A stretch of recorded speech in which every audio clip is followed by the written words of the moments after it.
Hi everyone and welcome back to the world of Mehek. My name is Mehek and I make videos about travel and tarot.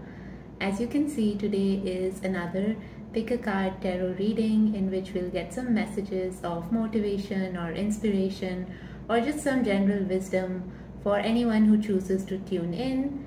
If you're one of the people who has recently subscribed to me, thank you so much. I'm so glad to have you here.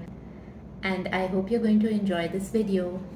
So let's jump right in. In front of you, you can see 3 piles of cards and each has a stone on top of it. The first group has the Amethyst stone on it. The second group has the Rose Quartz stone. And the third group has the green Amazonite. So use your intuition to pick a pile that's calling to you. And then you can use the timestamps in the description box to jump ahead to your reading and see what the cards have to tell you. Hi Group 1, if you chose the Amethyst crystal, then this is your reading. Let's see what the cards have for you. So you got the Minar card, which is the Tower. You got the 10 of Coins. You got the 9 of Coins.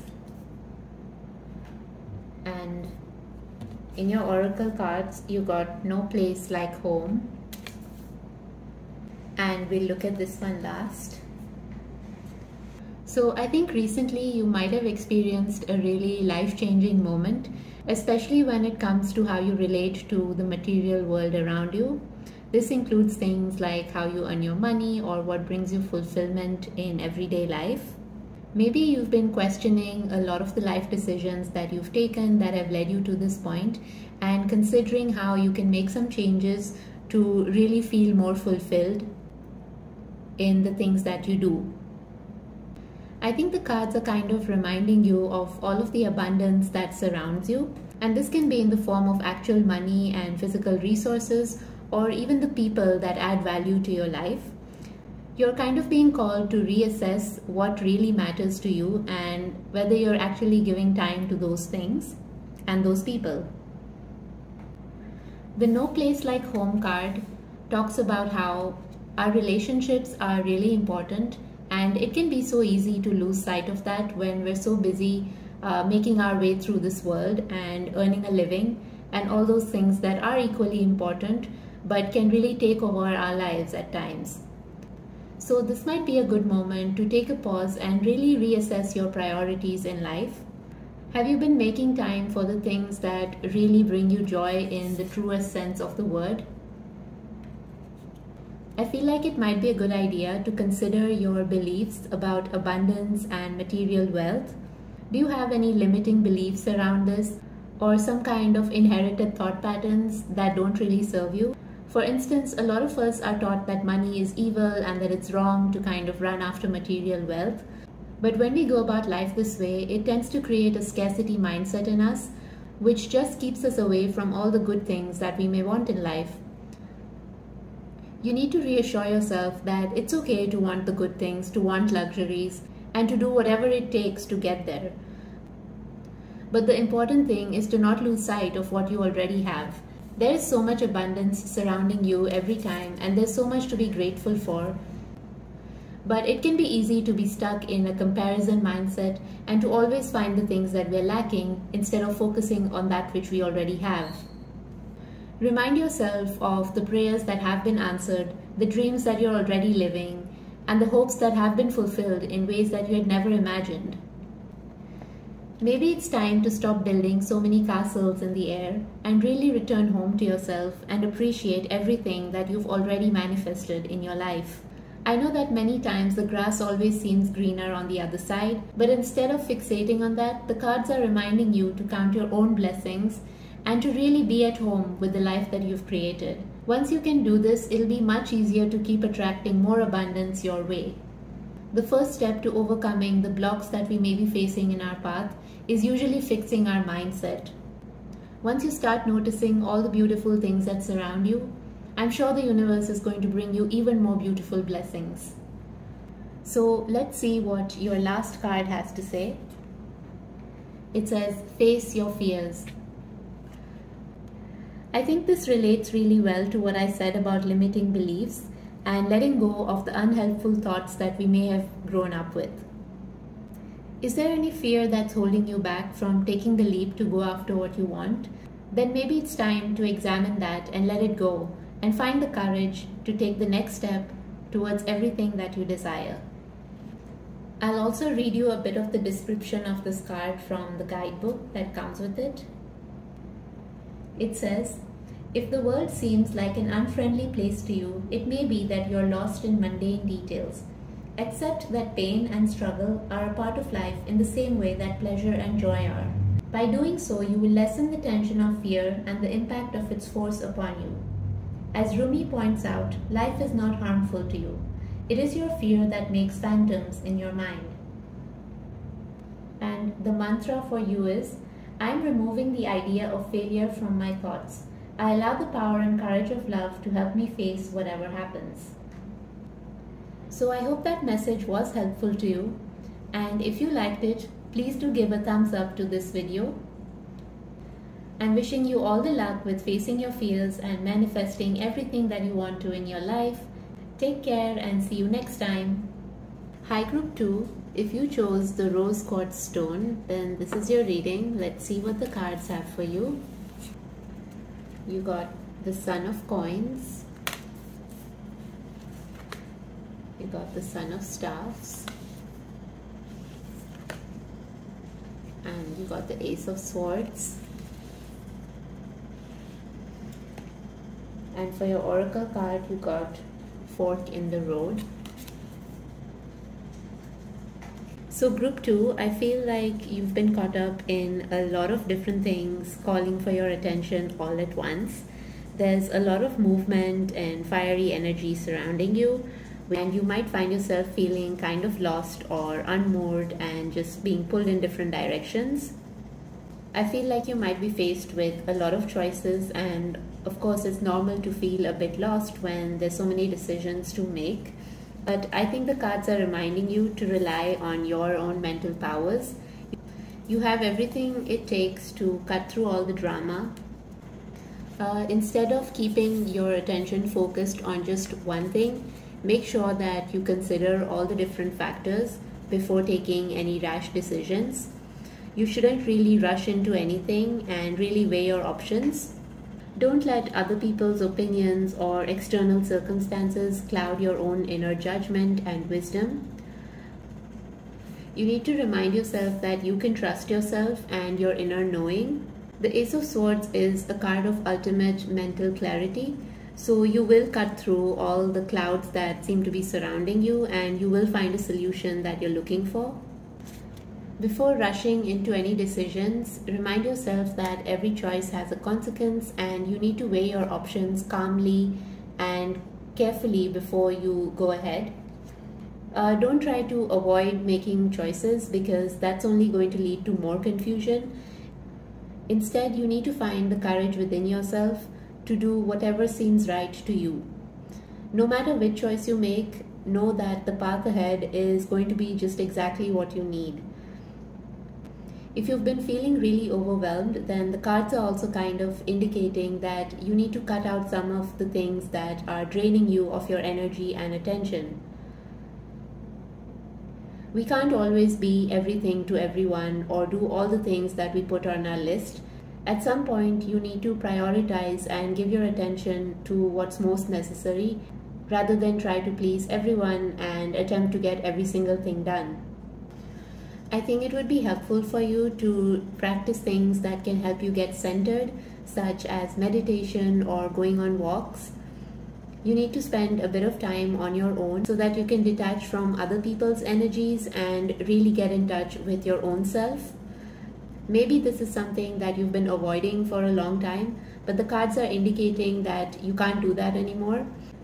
To give you an analogy, it reminds me of when we're in our teenage years and there's so many external influences that try to shape us, such as what our friends or classmates are doing or what our parents want us to be. But it's so essential to kind of find our own way through those times and to become our own individual self. So this moment in your life is kind of similar to that. and you're being called to level up into the next version of yourself, and that needs to be authentically you. So you can't let other people sway your decisions and choices, and you need to make it for yourself. It's only you who can decide which fork in the road is the right one for you. It might not be what everyone else would choose or even like, but as long as you're happy with it, that's what matters most. So the cards that you've got reflect the mental, the physical, and the spiritual aspects of life, and what is missing from the mix is the emotional. So I think that's pointing to how you shouldn't neglect your emotions and take those into account too. Sometimes our heart can really point us in the right direction. It sounds like a cliche, but it actually works. Don't get too carried away with everything that's going on in your mind, and instead just listen to that quiet inner voice whom you may have been trying to ignore. Ultimately, I think the cards are reminding you that it's always you who is in control of your own life. Don't blame anyone or anything else. Truly embrace your journey and understand that no matter where life takes you, it's where you need to be, and there are some lessons to be learned within each experience. When you take this perspective, even negative things can lead to a somewhat positive outlook. Now let's look at your final card. It says, limitation is power. Lean into your limitations. So again, that's pointing to how you have a lot of inner strength, which you may have been avoiding or dismissing. Remind yourselves that you can count on yourself, and don't dismiss your inner knowing and everything that you've experienced and how far you've come. You don't need to rely on anybody else to make the choice that's right for you.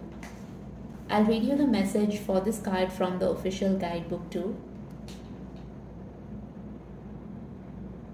It says, this oracle is guiding you to embrace your new ideas creatively, to capitalize on them through your innovative capability. View them as opportunities rather than problems, and you will marvel at the brilliance which can evolve from limitation. Limitation is the fertile ground in which the seeds of creativity sprout and grow. Challenges, when approached positively, become helpful in getting creative juices flowing. So I hope that has been helpful to you. If you liked it, please give the video a thumbs up and don't forget to subscribe to my channel. I'm wishing you all the best with choosing the right fork in the road for you, and see you next time.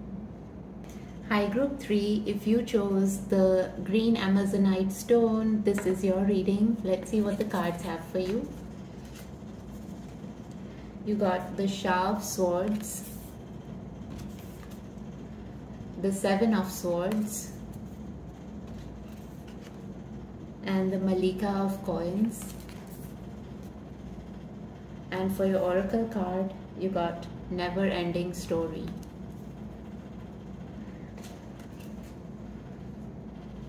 So Group 3, I feel like you have been going through a bit of a rough time, or at least that's what you've been feeling. It might seem like you've been stuck in a cycle of sorts and you're really fed up of it now. I feel like some experiences have really dimmed your light and made you so wary of the world. You might have been feeling like people have betrayed you or that life has deceived you in some way. And this has impacted your confidence and your self-worth and self-belief. The Shah of Swords is a pretty powerful card, but it talks of someone who is very stuck in their own mind. I feel like you've been overthinking a lot about these situations that have come to you. And this has left you feeling trapped and unable to move forward maybe. But the cards are reminding you that it is possible to break the cycle. It is possible to end the never-ending story and create a much more beautiful one in its place. In contrast to the Shah of Swords, the Malika of Coins is really grounded and connected to all the abundance that the world has to offer. She's generous, warm-hearted, caring, and she's perfected the art of both giving and receiving.